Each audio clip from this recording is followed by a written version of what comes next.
I'm Teresa Au. Welcome to In the Making, where I have conversations with creatives, solopreneurs, and experts that explore the challenges and the rewards of the creator economy. Summer is here, and it's time to switch things up a bit. This week, I'm super excited to bring you a bonus episode. This past spring, we had some fantastic talks at Adobe MAX London, our flagship event in Europe for learning and inspiration. And I want to share a couple of those talks with you now. First off, did you know about the Adobe Creative Residency? This is a program where artists can actually work in a museum, have access to museum resources, connect with the local community, and display their work. I was really excited to hear from Rachel Au, a UK-based illustrator who is currently in residence at London's Victoria and Albert Museum, also known as the V&A. Rachel is one of the founders of Fat Studio, a nonprofit that works with people of all ages and backgrounds on community art projects in Southeast London. Here she is talking to Adobe's Shamiman Begum about what it's like to be a creative resident. Welcome to MAX London, Rachel. Thank you, Shamima. Very good to be here. So, the V&A inspires so many people through the power of creativity. And you started your Adobe Creative Residency at the start of the year. How has the experience been so far? Oh, the experience has been incredible. It's only been 3 months, but I already feel like I've evolved so much. I feel like I'm a plant that's been repotted. Like, I'd done quite a lot of growing through the work I've been doing before the residency, but I felt like I'd reached a kind of limit. And so, being in this residency, I've now got the space and the nutrients and the support that I need to really evolve my practice and push my ideas in new directions.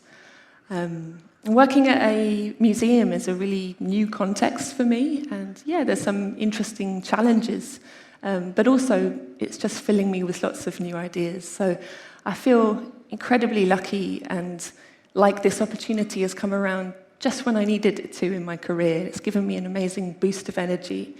I actually made this giant energy bar to celebrate the beginning of the residency. It's a symbol of the good energy that I felt, and also a talking point, acknowledging how important it is to maintain energy in our creative lives. So, one of the things I really loved when we met earlier this year is you talking about all the work that you do in your local area of Southeast London, and how you've really brought that together with community building. Can you share with us all what that had involved? Yeah, sure. I'd love to talk about that. So, yeah, for the last 5 years, I've devoted my creative energy to my local area and continued to look for ways of making sure that the DIY spirit of Southeast London is kept alive and well. And I do most of that through my organisation, Fat Studio, which is a not-for-profit arts organisation that I set up in 2019 with a group of friends. And we operate from an old shop on Old Kent Road. And basically, my job is to listen really carefully to what local creatives want to do, and then use my skills to make those things happen. So we've done all sorts of things over the years, from running art clubs to performance evenings to publications. And we've just opened a window gallery. So it's been a really great way for me to develop and apply my creative practice to a context that I really care about, whilst at the same time supporting other people to access their own creative practice. So we learn together, and it's win-win. That's really lovely how you've brought together the DIY spirit with the community spirit. So how will the residency help you further your work in this area? So, as I said, my practice is all about collectivity and potential. And now I feel like I can take that to a whole new level and work with so many more people from different age groups and backgrounds.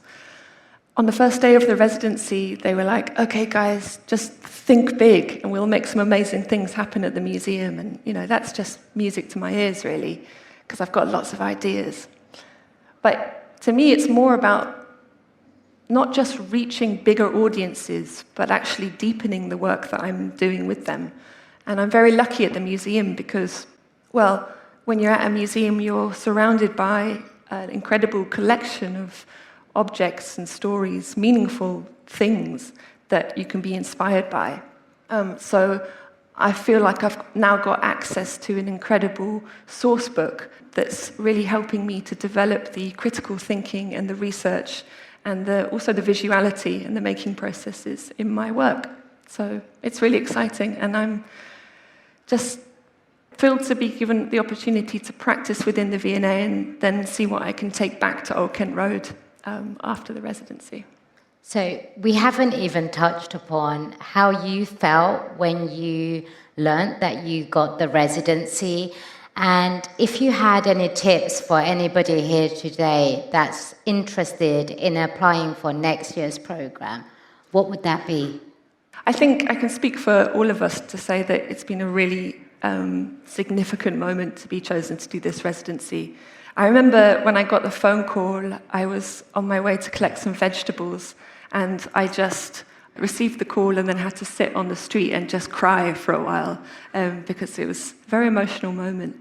I mean, to have my practice recognized by the V&A and by Adobe is huge for me because, well, I suppose because I haven't always had the most conventional illustration practice, but my work means everything to me, so to have it acknowledged is massive.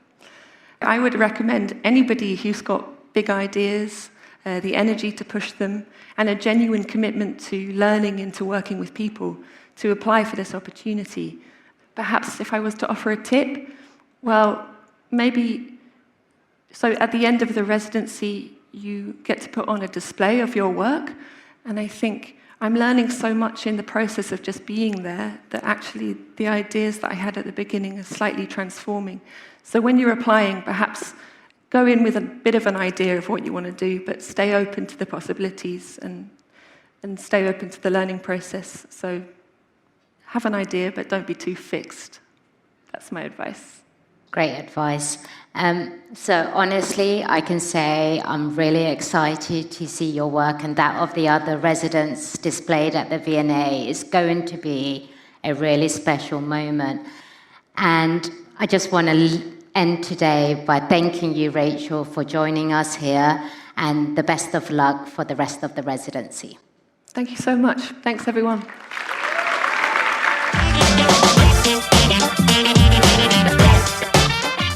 That was great hearing from Rachel.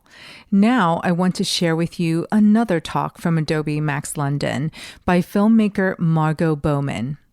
Margot uses film to tell powerful human stories centered on emotional truths. She has directed several documentaries and commercials and is now working on her first feature.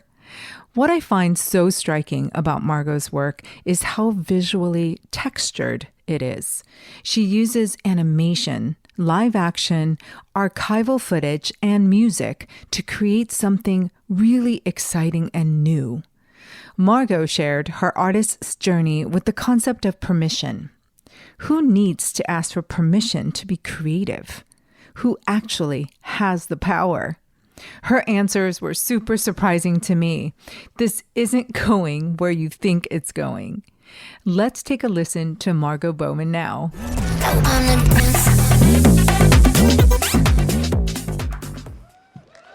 Woo! Hello, everyone. Today, I'm going to be talking about my journey with permission, how it's impacted my creative practice, and how learning lessons from mushrooms has enabled me to reframe permission in a way that's enabled me to be more creative, take more risks, and do things I didn't think I'd be able to. So, what is permission? It's the action of officially allowing someone to do a particular thing. Now, we're given permission first and foremost by our primary caregivers. As children, we experience a pattern. fulfilling a criteria, and then being given access to the thing, experience, or person we desire. Just like in the definition, there's an inherent power dynamic here. One party with more power and access to official institutional infrastructure that might include community or financial support, recognition, or simply safety. And the other, that's the someone with less power, who's left to appease, apply, and conform to the terms set out by their superior. But the rules laid out to us as kids become increasingly complex in the adult world, where bosses, governments, and the voices inside our own heads can set boundaries that limit growth. So there's a lot of self-help out there in the world about, giving your permission to follow your dreams and smash through permission to be the person you want to be. And I just want to be upfront. I think it's more complicated than that. Permission might be presented as the enemy number one of creativity and fulfillment, but ultimately, I feel like we can go on a journey together where we reframe how we think about permission in order to build a more compassionate and creative world. I've been on my own journey with permission, and roughly it breaks down into these 3 stages: avoiding permission, exceeding permission, and decentralizing permission. So let's start at the beginning. I was a late reader, and like a lot of people in this room, diagnosed as dyslexic. I'm sure that's kind of familiar experience. But for better or worse, the diagnosis kind of gave me permission to avoid a lot of the official world. I knew I'd never be the best speller, I'd never be top of my math class, so instead I invested in an alternative way to experience the world, which I would later go on to learn was called creativity. And this is really what set the first precedent for my first approach to permission, which is avoiding it. Instead, I started looking for opportunities in the negative space, in spaces other people weren't paying attention to, and in environments I didn't need permission to be in because ultimately it didn't exist. In my avoid phase, I really leaned into my own inner logic, using illustration to build new worlds, and then applying those drawings to people, clothing, and animations. I wanted to create a safe space for myself outside of society's permissions. Admittedly, I was prolific, making more and more artifacts from my own imagination, trying to build a world of my own making beyond the permissions I was avoiding. And I think audiences really appreciated that. There was always a sense of wonder when people engaged in my work at the time, but I questioned if there was really a sense of authentic connection. Actually, I wonder if people felt like they had permission to enter the worlds I was creating. And I think that led me to a point where I realized this whole avoid thing wasn't really working. And I got to a point where I decided I needed a new strategy. And in 2016, I left the UK and I moved to the US. I lived in New York, and New York is what I'd like to define as my exceed mode.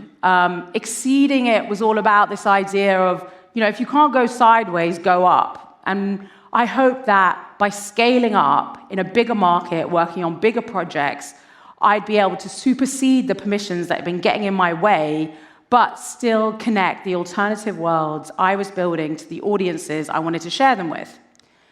And when I became creative director of Boiler Room, the underground music and club culture platform, that often felt true. I was continually inspired by the global community of fans, artists, and DJs who mostly put 2 fingers up to the official institutions and their permissions, and instead created their own. But things became more complex. Working on behalf of an entity much larger than many of the individual musicians meant that navigating permission was nuanced. Were they giving us permission to enter their world, or were we giving them permission to enter ours? Trying to navigate what permission might mean outside of traditional frameworks while still existing within unbalanced power dynamics meant that, once again, I was faced with the limits of permission. And that's when I had my mushroom moment. Come on, mushrooms, let's do it. Yeah. I lent on my avoid and exceed strategies, looking for alternative models that could help me build a new relationship with permission. And that's when I started learning more about mushrooms, well, fungi to be precise.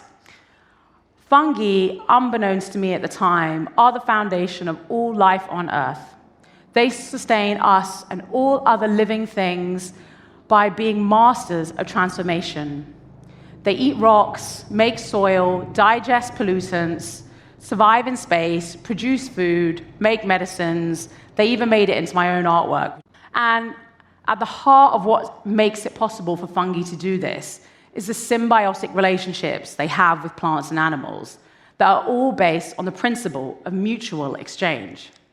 In all of these plant and fungi relationships, there's no power dynamic. Instead, both parties relinquish permission to benefit equally from the exchange. Unlike the understanding of permission I was raised with, here, both entities have power and have something of equal value to offer and gain. In these relationships, permission is decentralized, an approach only made possible by acknowledging the intrinsic power and value on both sides. In this framework, no one is subject to a singular permission giver. Instead, every interaction offers up the opportunity to exchange, grow, and create. And now, backed up with digital tools, we're empowered to build networks of exchange like never before. Post-mushrooms, I try to approach each step of the journey as a series of individual exchanges. Seeing big challenges as a cluster of unique interactions allows me to lower the stakes, lessen the risks, and turn doing something new into an opportunity for everyone involved. This shift in perspective on permission enables me to work in film because it's a medium filled with permissions. I see filmmaking as an interconnected web of choices we all make together. Each member of the ecosystem benefits from the exchange in a way that works for them and furthers our mutual goal of telling an incredible story. Post-mushroom moment, the biggest shift for me has been seeing what I do not as world building, but as ecosystem creation. Framing my process in this way decentralizes permission and heroes the process of mutual exchange that's essential to creating and sustaining all life, including that of the creative spirit of a project and everyone connected to it. Each project becomes its own ecosystem. Coming Home, a documentary short I made in 2021, is a perfect example of this. Co-directed by my friend and all-round wonderful human being, Naeem Naif, the film tells the story of a collective of Palestinian-American dancers based in Brooklyn, New York, who use debka, a traditional folk dance, as a way of connecting to their community and their homeland. Alongside the black and white footage of New York City are colored archive photographs from the Palestinian Museum. The museum is a non-governmental association dedicated to supporting an open and vibrant Palestinian culture, both locally and internationally. We wanted to use photographs from the collection to visualize the world back home that the group's dance connects them to.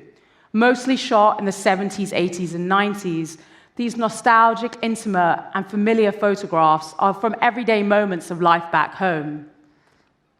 They are not memories of my home, and yet, maybe because of my own obsession with documenting life on a point-and-shoot camera, I find my memories within them. The archive's resources are available solely for personal, educational, and non-commercial projects. And because the film fitted into this category, we were granted permission to use them. But the benefits from the exchange are mutual. The film is in line with the mission of the museum and created a platform for it far beyond their walls. We had our world premiere at South by Southwest Film Festival, and after being acquired by PBS, Coming Home was broadcast across the US and is currently being used as a teaching device in American schools. So I just want to end on saying that, permission is unavoidable. The need to be validated is one of our core human experiences. But granting it should not be stuck in the hands of a few power-hungry individuals or lofty institutions. Instead, by seeing the inherent value in each and every living thing, know that we all have the power to give ourselves and each other permission. To grow, innovate, and create, we have to do things that have never existed before, from gender expression to a new film idea. There is no official body that is going to grant you that permission, so don't wait for it. Know that in granting yourself permission, you are setting the precedent for others to do the same. Permission is generative, and it's a big yes for me. Thank you. Thanks for listening to In the Making, brought to you by Adobe Express, the all-in-one content creation app included in your Creative Cloud membership. If you like this episode, be sure to leave us a rating and a review and subscribe in your favorite podcast app. I'm Teresa Au, and I'll see you next time.